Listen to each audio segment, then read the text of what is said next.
آدم علیہ السلام کو کس طرح سے پیدا کیا گیا اور ان کے پیدا ہونے کے بعد کیا کیا معاملات پیش آئے، اللہ تعالیٰ نے اس کو تفصیلاً ارشاد فرمایا۔ ارشاد ہوتا ہے کہ رب ذوالجلال فرشتوں کو یوں فرماتا ہے کہ میں زمین میں اپنا ایک نائب، اپنا خلیفہ بھیجنا چاہتا ہوں جو میری قدرت کے مظاہر کو بیان کر سکے۔ تو فرشتوں نے پہلے یہ کہا کہ اے مولا، ہم تو تیری تسبیح اچھی بیان کرتے ہیں، تیری عبادت میں ہم تو بہت لگے ہوئے ہیں، پھر انسان کو جو جا کر کے خون ریزی کرے گا، فساد کرے گا زمین پر، ایسے کو تو کیوں اپنا خلیفہ بناتا ہے؟ اللہ عز و جل نے فرشتوں کو یوں فرمایا کہ جو میں جانتا ہوں وہ تم نہیں جانتے۔ پھر تخلیق شروع کی بات ہے، یہ آدم علیہ السلام کی پیدائش کے سلسلے میں جبرائیل امین علیہ الصلوۃ والتسلیم کو زمین پر بھیجا گیا، جگہ جگہ کی مٹی اٹھا لائیں، اس لیے کہ انسان کو مٹی سے بنانا تھا۔ اس وقت یہ روایات میں ہے کہ جبرائیل امین علیہ الصلوۃ والتسلیم زمین سے مٹی اٹھانے کے لیے آئے، زمین کی پیدائش ہو چکی، آسمان بن چکا، یہاں پیڑ پودے لہلہاتے ہوئے موجود ہیں، سمندروں کی موجیں ہیں، پہاڑ جبل شامخ کھڑے ہیں، لیکن انسان نہیں تھا پوری کائنات میں۔ زمین سے جب وہ مٹی اٹھانے لگے تو زمین نے رونا دھونا شروع کیا کہ جبرائیل کس لیے لے جایا جا رہا ہے؟ کہا انسان بنانے کے لیے۔ کہا انسان بنے گا، پھر وہ آئے گا میرے اوپر، قتل و غارت کرے گا، خون ریزیاں کرے گا، گناہ سے مجھے سرخ کر دے گا، لہٰذا مجھ سے مٹی کو نہ اٹھاؤ۔ زمین پر رحم کھا کر حضرت جبرائیل علیہ السلام واپس چلے آئے، عرض کرنے لگے مولا زمین بہت رو رہی ہے کہ اس کے حصے سے مٹی اٹھا کر انسان نہ بنایا جائے۔ پھر اللہ عز و جل نے میکائیل علیہ السلام کو بھیجا، ان کے ساتھ بھی یہی معاملہ ہوا۔ اسرافیل علیہ السلام آئے، زمین نے ویسی رونا دھونا شروع کیا۔ پھر اللہ عز و جل نے اسرائیل علیہ السلام کو بھیجا، اسرائیل علیہ السلام کے ساتھ بھی وہی معاملہ ہوا، زمین رونا شروع کرتی ہے کہ مجھ سے مٹی کو نہ اٹھاؤ، مگر اسرائیل علیہ السلام نے اس کی ایک نہ سنی، کہا میرے رب کا حکم ہے میں اٹھا کر لے جاؤں گا۔ جگہ جگہ سے انہوں نے مٹی کو جمع کیا، زمین کے مختلف حصوں سے مٹی اٹھائی اور بارگاہ رب العزت میں لے کر پہنچ گئے۔ سب کے ساتھ وہی معاملہ ہوا، زمین روتی رہی۔ ان فرشتوں نے حکم عدولی نہیں کی، خلاف ورزی نہیں کی تھی، بلکہ انہوں نے زمین پر رحم کیا تھا۔ اور وہ چونکہ فرشتے، ان کا بھی یہ خیال تھا کہ انسان قتل و غارت کرے گا، رب کی نافرمانی کرے گا، زمین صحیح کہتی ہے، رب کی نافرمانی نہیں ہونی چاہیے۔ اسرائیل علیہ السلام نے جو اٹھایا وہ یہ کہ مولا بہتر جانتا ہے کہ جب پیدا ہوگا تو اس میں کون نافرمانی کرے گا اور کون فرما بردار ہوگا، یہ اللہ کی حکمتوں سے ہے۔ تو جب وہ مٹی اٹھا کر لے گئے تو اس میں جنتی پانی بھی ملایا گیا، کئی قسم کے پانی، حدیث پاک میں اس کی بہت ساری تفصیلات موجود ہیں۔ اس کے بعد پھر گوندھا گیا، مٹی کو گوندھ کر کے پھر سکھایا گیا، اس کو آگ کی گرمی دی گئی، پھر اس کو ہوا دی گئی۔ چار چیزیں انسان کے پتلے کو بنانے میں لگیں، مٹی، پانی، آگ اور ہوا۔ یہ چار عناصر ہیں اس کے، یعنی یہ چار پوائنٹ ہیں، اسی سے بنا ہے اس کے کانٹینٹس انسان کے جسم کے بننے کے۔ اور اسی وجہ سے بزرگوں نے فرمایا انسان کے اندر یہ چاروں کی فطرتیں موجود ہیں، چاروں کی۔ آگ جیسا گرم بھی ہوتا ہے، ہوا جیسا اڑتا بھی ہے، اور پانی جیسا بہتا بھی ہے، اور مٹی جیسا کبھی نرم بھی ہوتا ہے۔ یہ چاروں صفات انسان کے اندر ہیں، ان چاروں اشیاء کی خاصیتیں انسان میں دی گئی۔ گوندھا گیا، سکھایا گیا، آگ پہ تپایا گیا، پھر یہ بھی روایت میں ہے کہ سدرۃ المنتہا سے 40 دن اس پر بارش برسائی گئی، برسایا گیا پانی۔ قرآن میں اللہ فرماتا ہے وَلَقَدْ خَلَقْنَا الْإِنسَانَ مِنْ صَلْصَالٍ، صلصال کہتے ہیں بجتی ہوئی مٹی، جیسے مٹکا ٹھوکو تو ٹک ٹک کی آواز آتی۔ تو انسان کو جب گوند کر کے تیار کیا گیا تو بجتی ہوئی مٹی تھی، اور اس پر جو پانی برسایا گیا اس کو پکا کرنے کے لیے، لیکن وہ پانی عام پانی نہیں، فرمایا گیا اس میں 39 دن غم کی بارش کرائی گئی، 1 دن خوشی کی بارش کرائی گئی انسان کے جسم پر۔ یعنی یہ پہلا فارمولا ریڈی ہو رہا ہے، ابھی سب سے پہلا انسان تیار ہو رہا ہے، اس میں ساری چیزیں ہو گئی۔ 39 دن غم کی بارش اور 1 دن خوشی کی بارش اس پتلے پر برسی، جس کی وجہ سے انسان کی زندگی میں غم زیادہ اور خوشیاں کم ہوتی۔ ہمیں سال بھر روز عید کا دن نہیں آتا ہے، عید کا دن ایک ہی بار آتا ہے، سال میں ایک رکھا گیا ہے، 365 دن ہے۔ اسی طرح دنوں کی تعداد کے اعتبار سے ہمارے تیوہار ہوں، خوشیاں ہوں، مختصر ہوتی، باقی سب انسان کے روز مرہ کے کام ہی ہیں جس میں پریشان رہتا ہی ہے، کبھی گھر کے معاملات کو لے کر، کبھی بزنس کے معاملات کو لے کر، کبھی جائیداد کو لے کر، کبھی اولاد کو لے کر، کبھی بیوی کو لے کر روتا ہی رہتا ہے، اسے غم ہے انسان کو۔ خیر، جب یہ پتلا تیار ہوا، پورا ریڈی ہوا، تو اب اس کے آگے کے معاملات سورہ اعراف میں رب تعالیٰ فرماتا ہے اللہ تعالیٰ نے روح اس بدن میں ڈالی۔ روح کیا چیز ہے؟ روح کو اللہ تعالیٰ فرماتا ہے یہ رب کا نور ہے، اللہ کا نور ہے۔ ابھی مجھے آپ بتائیں، لائٹ چالو ہے اور یہاں سب اجالا ہے، یہ پورا ماحول روشن ہے، لائٹ تو آپ کو دکھ رہی ہے، لیکن یہ اجالا جو ہے اسے نہ ہم پکڑ سکتے ہیں، نہ ہم اس کو کوئی نام دے سکتے ہیں، یہ کیا چیز ہے؟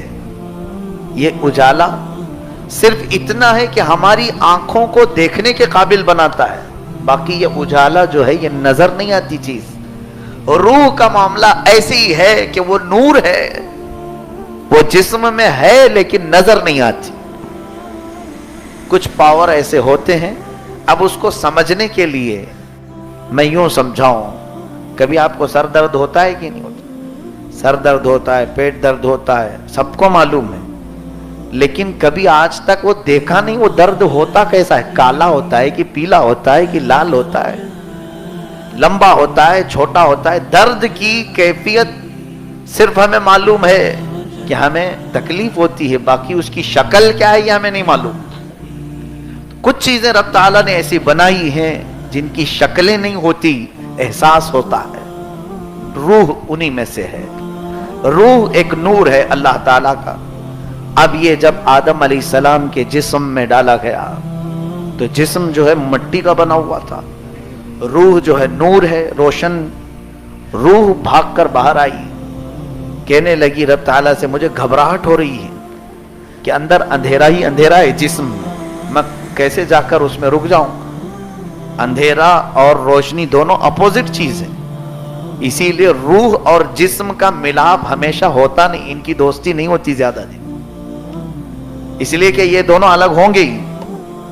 آج دونوں کو جکڑ کر کے رکھا ہے رب نے، ہم زندہ ہیں، روح کو اور جسم کو اللہ نے جوڑ کر کے رکھا ہے، ورنہ یہ دونوں کی کوئی دوستی ہے ہی نہیں۔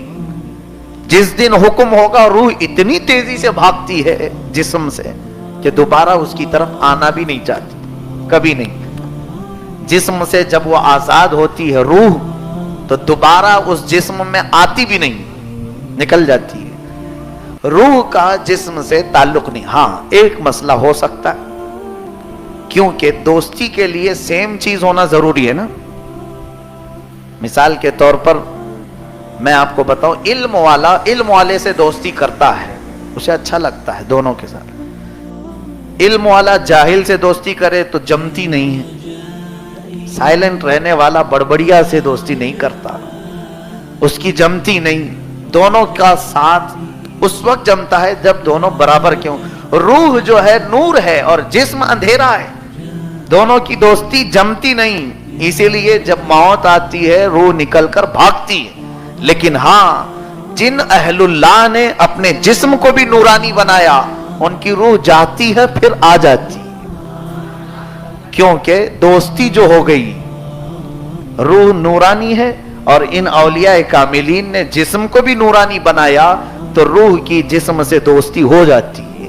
اسی لیے ہم کہتے ہیں اللہ کے اولیاء قبروں میں زندہ ہوتے ہیں, ان کی روح ان کے پاس ہوتی ہے, آس پاس ہوتی ہے, جو بھی ہے. تو آدم علیہ السلام کے جسم سے جب یہ بھاگ آئی تو اللہ عز و جل نے اس روح کو اس میں بٹھانے کے لیے نور محمدی صلی اللہ علیہ وسلم کو آدم علیہ السلام کی پیشانی میں رکھا. یہ پہلا ٹرانسفر ہے نور محمدی کا. میرے آقا صلی اللہ علیہ وسلم کا نور اللہ نے آدم علیہ السلام کی پیشانی میں رکھا. اب وہ نور کی جگمگاہٹ ایسی تھی کہ جب سورج اور چاند نہ ہو کر کے بھی کائنات روشن ہوتی تھی, نور محمدی. تب پھر روح کو ڈالا گیا تو روح جا کر قرار پا گئی, رک گئی, کیونکہ اب جو روشنی آ گئی نور محمدی کی. آدم علیہ السلام سب سے پہلے چھینک مارتے ہیں, چھینک آئی آپ کو, اور سب سے پہلا جملہ آپ کی زبان سے الحمدللہ نکلا. انسان کی زندگی کا سب سے پہلا کلمہ کیا ہے؟ الحمدللہ. اور چھینک آنے کے وقت ہمیں کہنا کیا چاہیے؟ الحمدللہ. یہ ہمارے باپ کی سنت ہے. آدم علیہ السلام اور دنیا میں آنے سے پہلے سب سے پہلا جملہ زبان سے نکلا. کچھ بدماش ہوتے ہیں بیچارے, اسلامی اسکالر کہلاتے ہیں اپنے آپ کو, اور چھینک مارتے ہیں کہ I am so sorry. Sorry یہ کیا جملہ ہے؟ اسلامک اسکالر ان کو کہا گیا ہے, معاذ اللہ. الحمدللہ کا جملہ نہیں آتا, چھینک مار کر کے سو سوری کہتے. کس کو؟ کیا تمہاری غلاظت سامنے پر اڑی اس لیے؟ نہیں. اللہ کا شکر اس وقت ہم بجا لاتے ہیں ہم اپنی اصل کو یاد کرتے ہوئے کہ اللہ تعالیٰ نے روح ہمارے جسم میں ڈالی.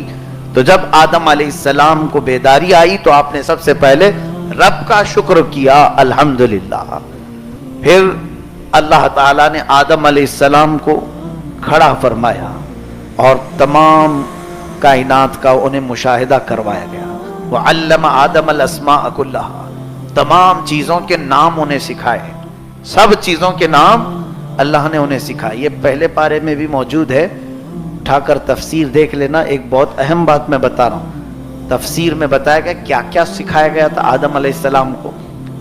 تو وہ ابھی واقعہ آگے آ رہا ہے. فرشتوں کو بلایا رب تعالیٰ نے. پیدا ہونے کے بعد سارے فرشتے دیکھتے گھوم رہے تھے ادھر سے ادھر, ایک نیا مخلوق, اور ایسی مخلوق انہوں نے دیکھا نہیں تھا. دیکھنے کا یہ سلسلہ کئی سال تک چلتا رہا. فرشتے آدم علیہ السلام کی زیارت کرتے جا رہے تھے. اور ایک اسرائیلی روایت ہی ہے, اس میں ہے کہ پتلے کو دیکھ کر شیطان نے تھوک دیا تھا کہ یہ ہماری اہمیت سے زیادہ بڑھ کر کے انہیں بنایا جا رہا ہے. تو پیٹ کے پاس کا اتنا حصہ نکال دیا گیا جہاں ہماری ناف ہوتی ہے. یہ ناف جو ہے اتنی مٹی وہاں سے نکال دی گئی کہ ابلیس لعین اس طرف تھوکنے کی کوشش کیا. اور یہ بھی حدیث پاک میں اب بھی نمازوں میں جو شیطان وسوسے لاتا ہے وہ ہماری ناف کے راستے سے ہی اندر آتا ہے. اسی لیے نماز میں ہاتھ ناف پر باندھنے کا حکم ہے. بات سمجھ میں آئی؟ جب ہم اللہ اکبر کہہ کر تکبیر باندھتے ہیں تو ناف پر, بومبی جس کو کہتے ہیں, اس پر مضبوطی سے ہاتھ باندھتے ہیں تاکہ شیطان وہاں سے داخل ہونے نہ پائے. یہ تاریخ ہے, یہ روایات ہے. آدم علیہ السلام کو جب بیداری ہوئی, فرشتے جو پوچھ رہے تھے نا ایسے کو تو خلیفہ بنائے گا, زمین پر بھیجے گا, اللہ نے ان کو بلایا اور کچھ چیزیں ان کے سامنے پیش کیا. اے فرشتوں بتاؤ اسے کیا کہتے ہیں, اسے کیا کہتے ہیں. فرشتوں نے نئی نئی چیزیں دیکھی تھی, زمین کی چیزیں ہوں گی, کچھ بھی ہوں گی. فرشتے کہنے لگے قالوا لا علم لنا الا ما علمتنا.